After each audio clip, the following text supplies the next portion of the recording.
As a kid, I spent my summers with my grandparents on their ranch in Texas.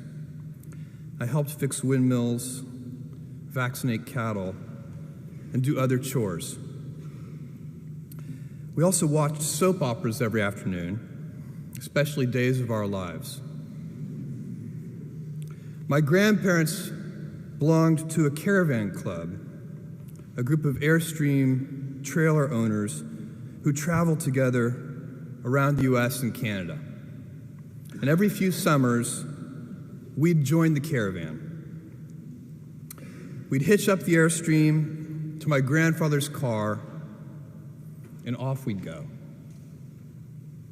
in a line with 300 other Airstream adventurers.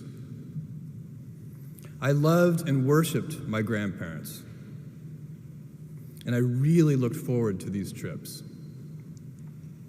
On one particular trip, I was about 10 years old.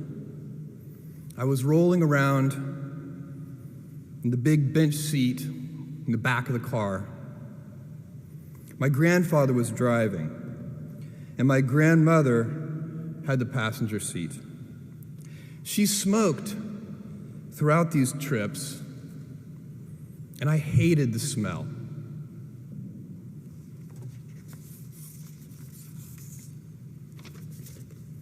At that age, I'd take any excuse to make estimates and do minor arithmetic. I'd calculate our gas mileage, figure out useless statistics on things like grocery spending. I'd been hearing an ad campaign about smoking. I can't remember the details, but basically the ad said, every puff of a cigarette takes some number of minutes off of your life. I think it might have been 2 minutes per puff. At any rate, I decided to do the math for my grandmother. I estimated the number of cigarettes per day, estimated the number of puffs per cigarette, and so on. When I was satisfied that I'd come up with a reasonable number, I poked my head into the front of the car, tapped my grandmother on the shoulder, and proudly proclaimed, "At 2 minutes per puff, you've taken 9 years off of your life." I have a very vivid memory of what happened next, and it was not what I had expected. I expected to be applauded for my cleverness and my arithmetic skills. "Jeff, you're so smart. You had to have made some tricky estimates. Figure out the number of minutes in a year and do some division." That's not what happened. Instead, my grandmother burst into tears.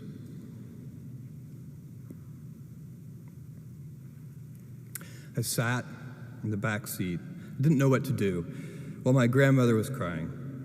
My grandfather, who'd been driving in silence, pulled over onto the shoulder of the highway. He got out of the car and came around and opened my door and waited for me to follow. Was I in trouble? My grandfather was a highly intelligent, quiet man. He had never said a harsh word to me, and maybe this was to be the first time. Or maybe he would ask that I get back in the car and apologize to my grandmother. I had no experience in this realm with my grandparents, and no way to gauge what the consequences might be. We stopped beside the trailer. My grandfather looked at me, and after a bit of silence, he gently and calmly said, "Jeff, one day you'll understand that it's harder to be kind than clever."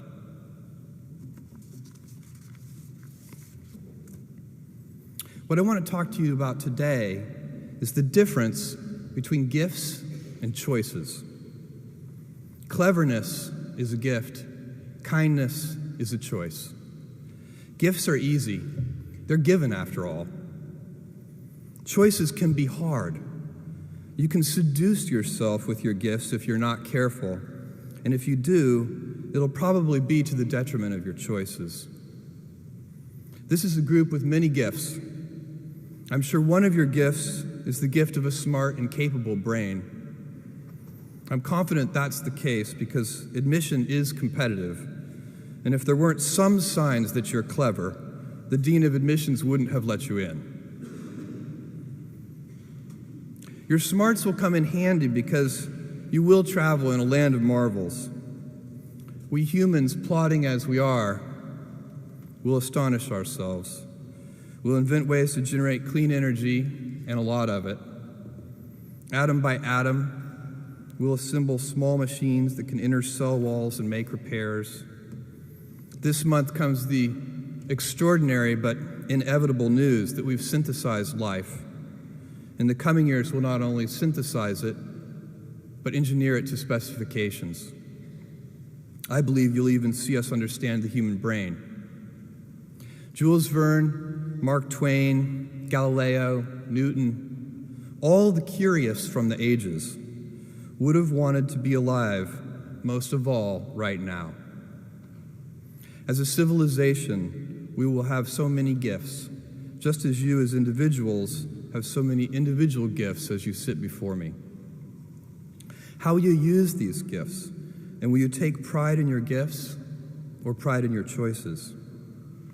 I got the idea to start Amazon 16 years ago. I came across the fact that web usage was growing at 2,300% per year, and I'd never seen or heard of anything that grew that fast. And the idea of building an online bookstore with millions of titles, something that simply couldn't exist in the physical world, was very exciting to me. I just turned 30 years old, and I'd been married for a year. I told my wife, Mackenzie, that I wanted to quit my job and go do this crazy thing that probably wouldn't work, since most startups don't, and I wasn't sure what would happen after that. Mackenzie, also a Princeton grad and sitting here in the second row, told me I should go for it. As a young boy, I'd been a garage inventor. I'd invented an automatic gate closer out of cement-filled tires, a solar cooker that didn't work very well out of an umbrella and aluminum foil, baking pan alarms to entrap my siblings. I'd always wanted to be an inventor, and she wanted me to follow my passion. I was working at a financial firm in New York City with a bunch of very smart people, and I had a brilliant boss I much admired. I went to my boss and told him I was going to start a company selling books on the internet. He took me on a long walk in Central Park, listened carefully to me, and finally said, "That sounds like a really good idea, but it would be an even better idea for someone who didn't already have a good job." That logic made some sense to me, and he convinced me to think about it for 48 hours before making a final decision. Seen in that light, it really was a difficult choice, but ultimately, I decided I had to give it a shot. I didn't think I'd regret trying and failing, and I suspected I would always be haunted by a decision to not try at all. After much consideration, I took the less safe path to follow my passion, and I'm proud of that choice. Tomorrow, in a very real sense, your life, the life you author from scratch on your own, begins. How will you use your gifts? What choices will you make? Will inertia be your guide, or will you follow your passions? Will you follow dogma, or will you be original? Will you choose a life of ease, or a life of service and adventure? Will you wilt under criticism, or will you follow your convictions? Will you bluff it out when you're wrong, or will you apologize?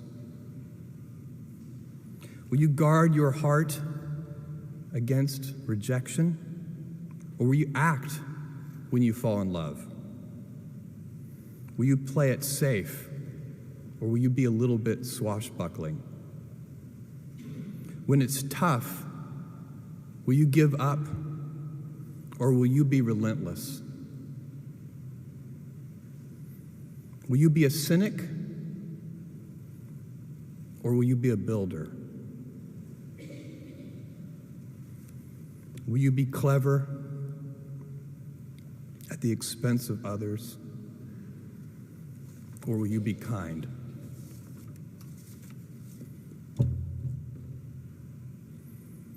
I will hazard a prediction.